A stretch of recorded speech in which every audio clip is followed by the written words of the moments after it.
무엇이 채워져 있는가를 한번 우리가 생각을 해봐야 돼요. 내 마음에 뭐가 있는가. 많은 종교에서요, 마음을 비우라라는 소리를 많이 합니다. 마음을 비우라. 제가 지난주에 한남 슈퍼에 갔는데 바깥에서 조그만 속채짝을 어떤 분들이 나눠주더라고요. 저는 전도주인 줄 알았어요.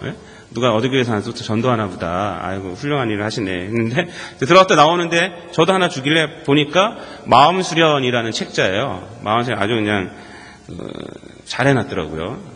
보니까 책자가 아주 편집도 잘 해놨고 예쁘게 잘 하얗게 해서 아주 디자인도 잘했어요. 아마 많이 보실 거예요. 가는 곳마다 있어요. 근데 그날은 또 사랑이 나와서 사람들이 죽고 있더라고요. 제가 봤어요. 이 마음수련이라는 단체는 밴쿠버에서 광고를 굉장히 많이 하고 있어요, 지금. 그래서 제가 일전에도 한번 이 단체에 대해서 아마 제가 설교하면서 잠깐 언급한 적이 있을 거예요, 제가. 근데 그 책을 제가 봤어요, 그래서. 봤더니, 그 내용을 보았더니 마음을 비우라는 소리만 있어요. 마음을 비워야 된다. 나를 잃어버려야 된다. 그래서 마음을 비우기 위한 방법으로 명상, 뭐 이런 것들을 갖다가 거기서 이렇게 얘기를 합니다. 그래서 거기 와서, 수련장 와서 이렇게 명상하면서 하래요. 특이한 내용은 뭐 아니죠. 특이한 내용은. 불교에서도 사실 주장하는 것이 마음을 비우라는 거거든요. 불교. 그 다음에 힌두교에서도 명상을 통해서 주장하는 것이고요. 뉴에이지에서도 마찬가지입니다. 뉴에이지, 종교성을 가진 뉴에이지에서도, 마음을 비우고, 뭐 이런 소리는 많이 합니다. 누구나 마음을 비우라는 소리는 많이 해요. 마음을 비워야 나를 찾을 수 있다. 이런 내용들은 뭐 많이 있어요. 근데 이런 말씀은 기독교에도 있어요. 예수님도 뭐라고 그랬습니까? 자기를 부인하고. 이런 말을 했죠. 자기를 부인해라. 그래서 마음 수련에서는요, 이런 소리를 해요. 모든 종교, 뭐 스님도 와도 되고, 목사도 와도 되고, 모든 종교, 아무 종교 상관없이 와갖고 마음을 수련해라. 이렇게 해서 우리 기독교인들도 다 꼬셔요. 메시지가 뭐 기독교 같다라는 사람들도 있고 그래요. 그러나 이들의 주장은요, 우리 성경이 주장하는 거는 틀려요. 여러분들 잘 아셔야 돼요, 이거요. 마음을 비우는 것을 통해서 새로운 나를 발견하게 된다고 하는데, 여러분 성경에서는요, 절대 그렇게 말하지 않아요. 사람이 마음을 비운다고 새로운 사람이 될 수가 없습니다. 이렇게 말하고 성경은. 기독교에서 주장하는 것은 뭐냐면, 사람에게 마음을 비우라는 것이 아니에요. 기독교는 마음을 채우라는 거예요. 채우라는 거예요. 무엇으로 채우느냐? 바로 예수님으로 채우라는 거예요. 예수님으로. 그럴 때 우리가 변화가 된다는 거예요. 새로운 존재가 된다는 거예요. 고린도후서 5장 17절에서 뭐라고 말합니까? 그런즉 누구든지 그리스도 안에 있으면 새로운 피조물이라.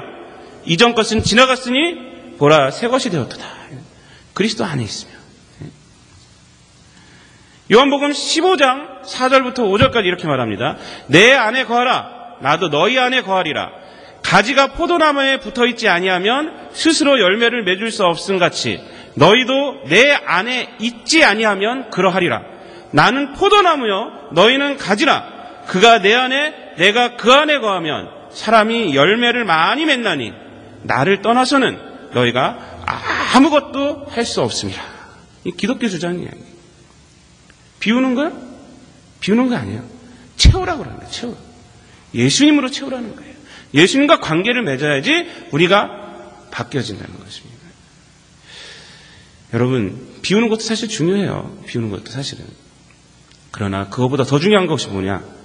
무엇으로 채우는 거예요. 무엇으로 채우는 거야, 내 마음.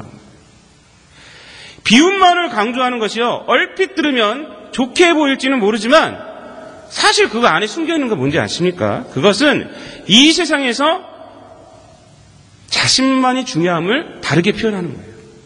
이 세상에 네가 제일 중요하지 않느냐.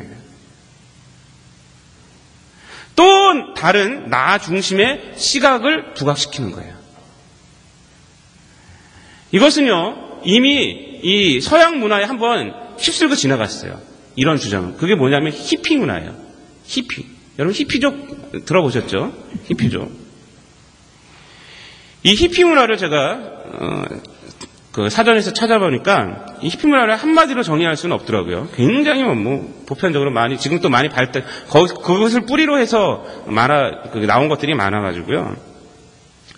정리할 수 없지만, 한마디로 정리할 수는 없지만, 그들이 이제, 보편적으로 주장했던 게 뭐냐면, 자유, 그 다음에 평화, 이런 걸 주장했어요. 그러면서 개성을 주장했어요, 개성. 그러면서 기존의 것들을 부정했던 것이 바로 히피 문화예요. 그래서 히피 사람들, 히피족들 보면요, 사진들 보면은 뭐 자기 마음대로 하죠. 그리고 명상을 많이 하고 동양 문화를 많이 받아들이고 그래요. 히피 문화는 뭐냐면 인간 중심으로 들어가는 거예요. 인간 중심으로. 종교도 다 봐요. 그래서 히피 문화의 또 특징이 뭐냐면 혼합주의. 동양과 서양을 자기가 혼합해요. 자기가 좋은 것만 다 받아들여서 혼합해요. 그게 뭐냐면 자기 중심이 되는 거예요. 자기 중심. 개인 중심. 그래서 히피 문화의 하나가 그 혼합적 종교가요. 동양 종교, 뭐 서양 종교 다 혼합시켜요. 그래서 좋은 것들을 다 혼합시켜버려요. 특히 이제 명상에 관련된 게 많죠. 그러면서 이제 좋게 주장하는 게 뭐냐면 평화, 자유, 이런 것들. 그래서 젊은이들이요, 그때 얼마나 젊은이들이 그 문화에 빠져들었는지 몰라요.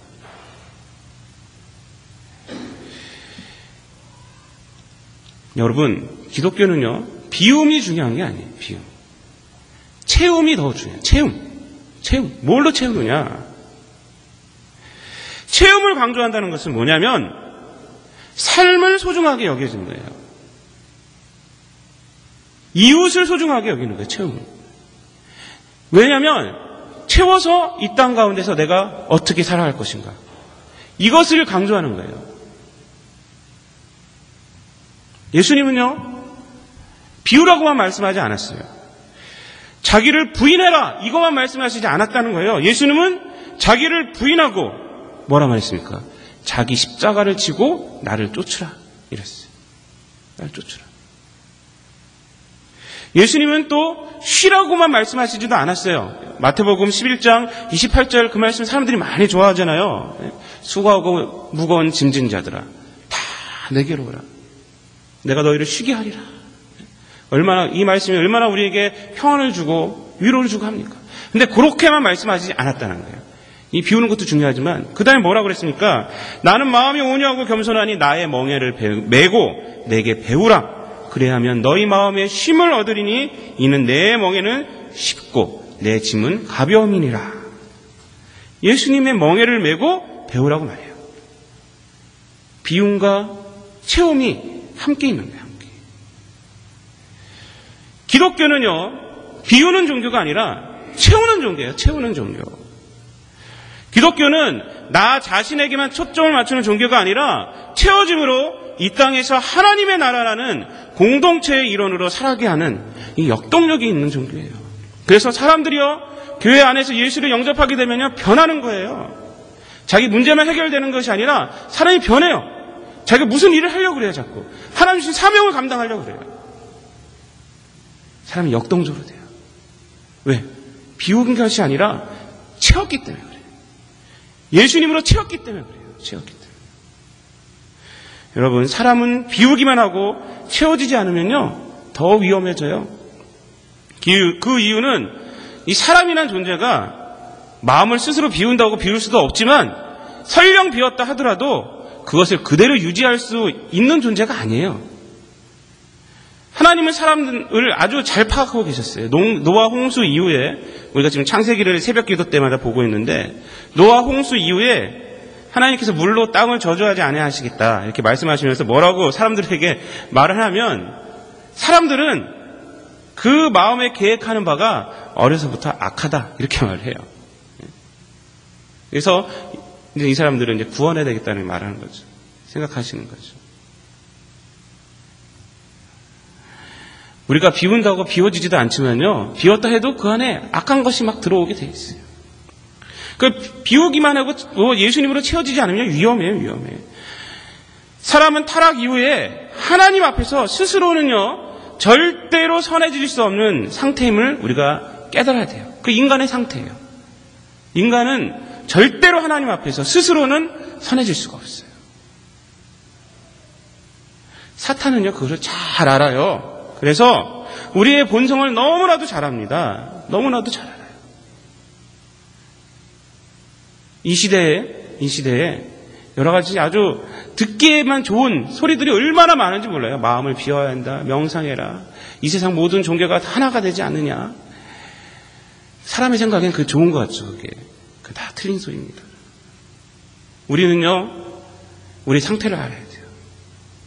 우리 상태를. 그리고 예수님으로 우리를 채워야 되는 거예요. 채워야 돼요.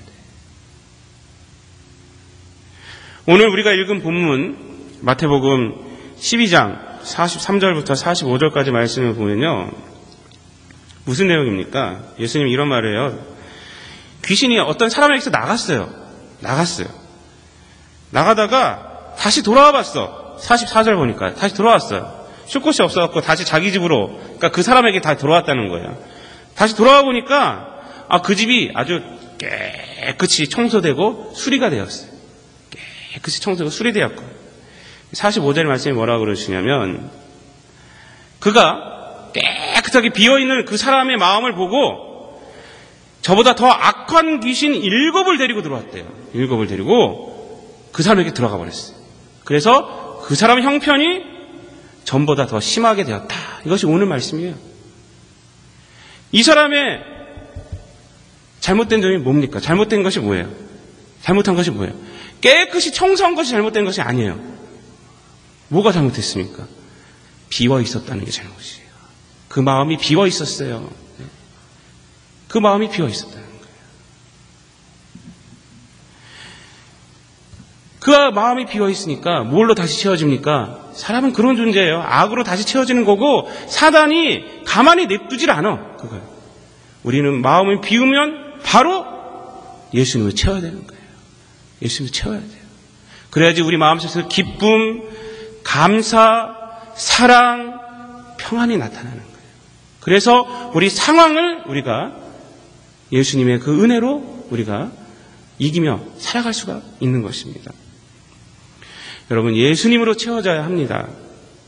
예수님으로 여러분의 마음을 채우시기를 바랍니다. 예수님으로 채울 때 우리의 삶이 감사의 삶이 되는 것이고 사랑의 삶이 되는 것입니다. 예수님으로 채울 때 우리가 어려움을 이길 수 있고 오히려 그 어려운 가운데서 하나님의 은혜를 우리가 체험할 수가 있는 것입니다. 예수님으로 채울 때 우리는 이 땅에서 우리가 해야 할 일이 무엇인지를 발견하고 주님 주시는 힘으로 그 일을 감당하고 우리가 살아가는 것입니다. 예수님으로 채울 때만 우리의 삶은 바른 삶이 되고, 그리고 우리 삶은, 우리의 인생은 남는 삶이 되는 거예요. 남는 삶. 허비하는 삶이 아니라 예수님께 우리가 나중에 하나님을 만났을 때, 하나님, 제가 이 땅 가운데서 주님과 함께 제가 이렇게 했습니다. 이런 말할 수 있는 삶이 된다는 거예요. 그리고 예수님으로 채울 때만 우리가 정말로 기쁜 삶을 살아갈 수가 있는 것입니다. 사랑하는 성도 여러분, 여러분의 마음이 예수님으로 채워져서 정말 의와 평강과 기쁨이 넘치는 삶이 되시기를 우리 주님 예수 그리스도의 이름으로 축복을 드립니다. 기도하겠습니다. 사랑과 은혜가 충만하신 아버지 하나님, 우리의 삶이 예수 그리스도의 은혜로 공허한 삶이 되지 않게 하여 주심을 주님 감사를 드립니다. 우리에게 주신 시간을 예수 그리스도와 함께 동행함으로 공허한 시간이 되지 않게 하여 주심을 주님 감사를 드립니다.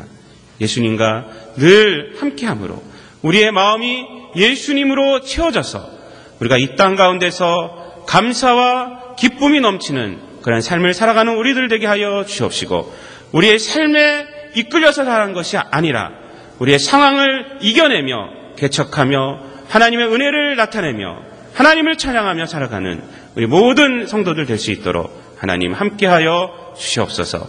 이 모든 말씀을 우리를 구원하신 예수님의 이름으로 기도드리옵나이다. 아멘.